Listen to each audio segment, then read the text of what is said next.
I really go out of my way to not engage with internet culture or a lot of reviews or anything else when it comes to entertainment stuff. And in this context, I'm really talking about movies, films, movies. I find anymore that the culture that surrounds that has become so sensationalized, so polarized, right? I dislike polarizing or polarized subcultures where things have to be amazing or terrible. Also, I would far prefer to kind of figure things out, like make my own assessment of things. And then I will often go look at some reviews and stuff and see if the things that I'm thinking line up with other people's thoughts that in the past I've, enjoyed listening to or whatever. But I try not to do it at the upfront. Recently, I saw the trailer or the teaser or the trailer or whatever it was for the upcoming Happy Gilmore sequel. And I saw it, and so Happy Gilmore and Billy Madison kind of hold like a very fond, special place for me in my heart. I don't know, they came out at a time in my life where they were both edgy but approachable, and there is a certain heartfeltness to those movies, but it's mixed with a lot of, again, from the time, fairly edgy comedy. Anyway, I always look at those movies very fondly.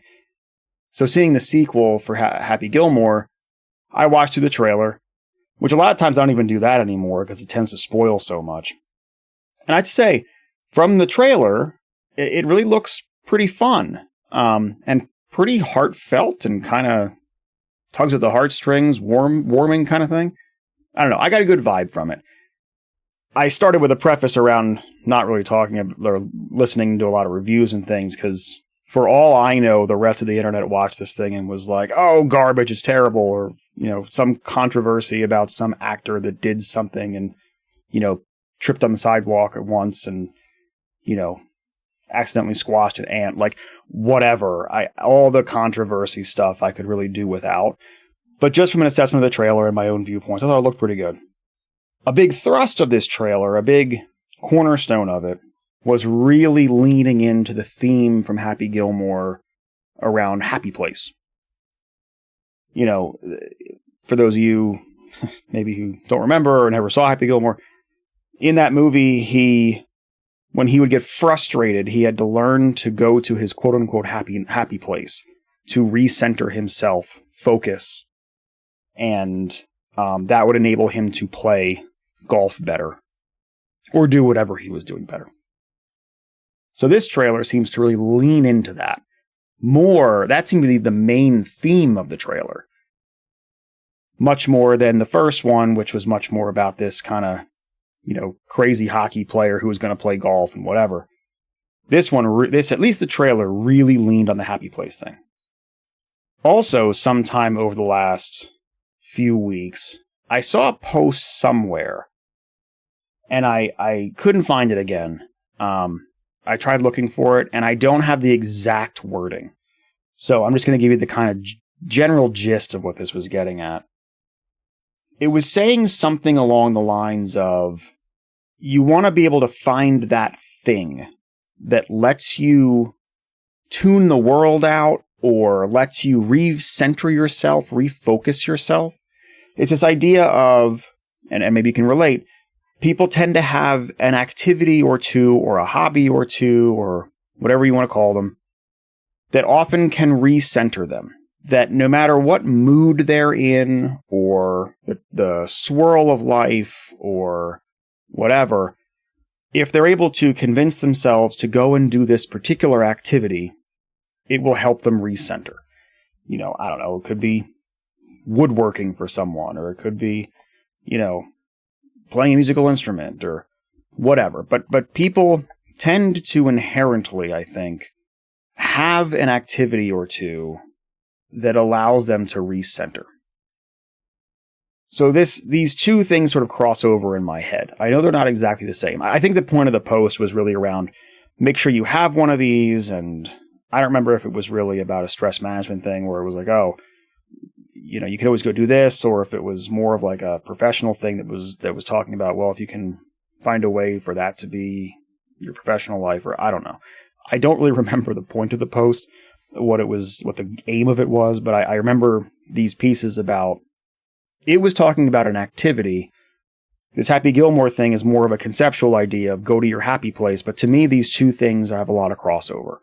It's this idea of sort of your own little personal Zen garden, or Zen idea, or being able to zero yourself in, refocus, recenter, and almost naturally shed the world and shed the weight of things going on. And even if your mind is a cluttered mess and you're spinning in 1,000 directions, if you can, and I'll just speak for myself, if I can convince myself to do one of these activities, it might be hard to start, but after a few minutes of it, it's amazing how the rest of the world just peels away.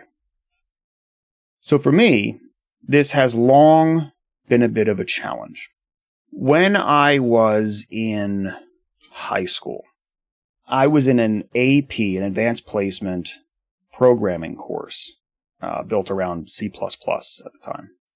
And I had largely been taking this course because it was a loophole where I got to skip doing regular math courses, and this counted as a math credit. So I was able to take programming, which I, came pretty naturally, and I could just get, high school for me was all about finding loopholes. So anyway, I was in this advanced placement C++ course. I do not mean to come off sounding arrogant, but I don't think it would be an overstatement to say that within a class of, I don't know, there was probably 20 kids in there. Within that class, I was at least top 3 in terms of people who were able to perform in this class. And in reality, I was probably the best one there.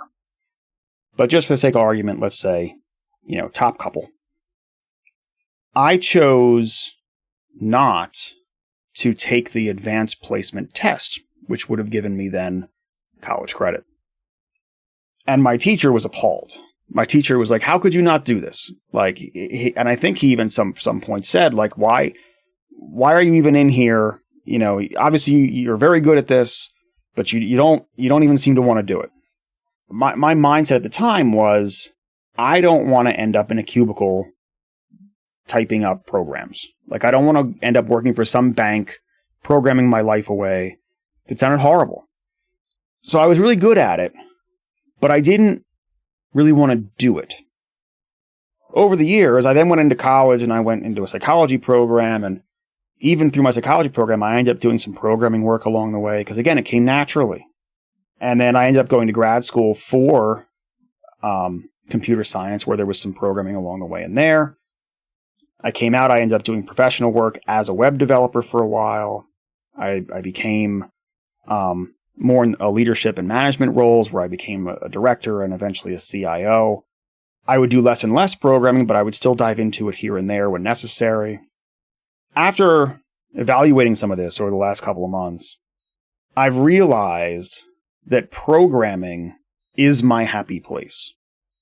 For better or for worse, and I'll say that why in a second, but for better or for worse, once I get into writing some code and I start working through a problem in that way, the world peels away for me. It just disappears.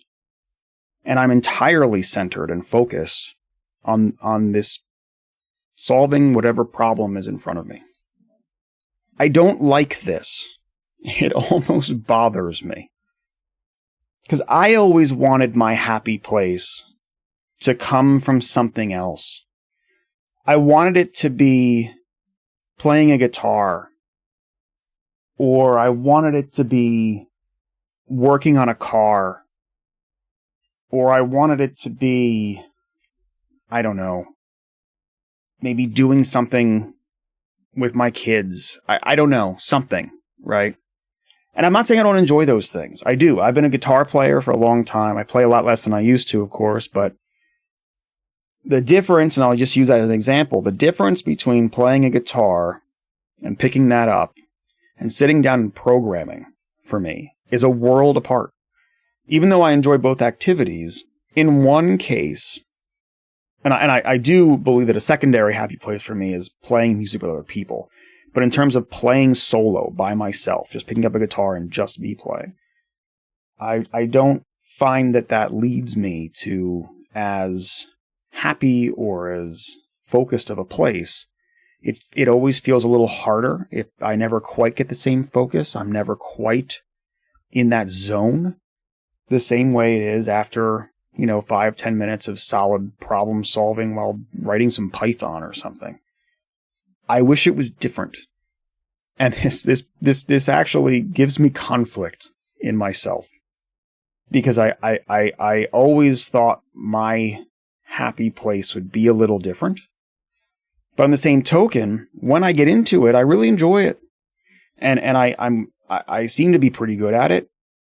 But it causes a certain interesting conflict within myself. And I just wonder if there are other people out there who have similar things. I'm sure that there are. And I wonder, have you ever thought about what your happy place really is?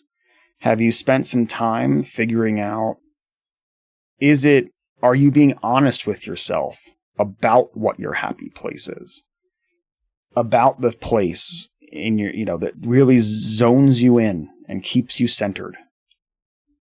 Or are you hoping that your happy place is one thing and you're trying to force it? And it leads to you never really finding what that thing is. The conclusion that I'm slowly rolling around to, I think, in my head, is that I'm always a big believer of kind of like, be the river, not the rock, or whatever that saying is, right? You don't have to, you shouldn't spend your time just constantly trying to push against the grain. If I am inherently centered and zoned in, and I can refocus myself by doing something like programming, which again, it's not that I don't enjoy it. It's just that I always had this more, this higher idea of like, I should be making music when I'm centered, or, some other activity like that.